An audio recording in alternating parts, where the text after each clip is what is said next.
Magandang umaga, ngayon pa'y araw ng Biyernes, March 1, 2024 at update po muli tayo sa lagay ng panahon. Ayon sa pag-asa, patuloy po na umiiral ang northeast monsoon at nakakaapekto ngayon sa northern at central Luzon.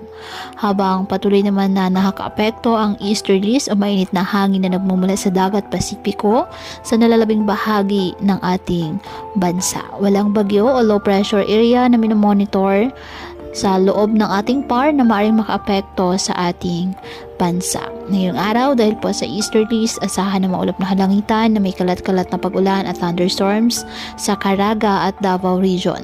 Habang sa Aurora at Northern Quezon, asahan din po maulap na halangitan na may mahihinang pag-ulan dahil po sa amihan. Ang nalalabing bahagi ng Luzon kasama ng Metro Manila, bahagyang maulap hanggang sa maulap na halangitan with isolated light rains dahil sa amihan. Ang nalalabing bahagi ng ating bansa, apektado po ng easterlies at ng mga localized thunderstorms.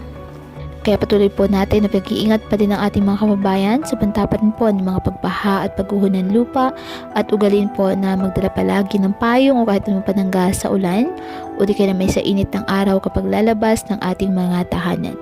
At yan po muna ang update sa lagay ng panahon ngayong araw. Muli, patuloy po tayo na mag-ingat at palaging tandaan, God loves you. Stay safe and God bless.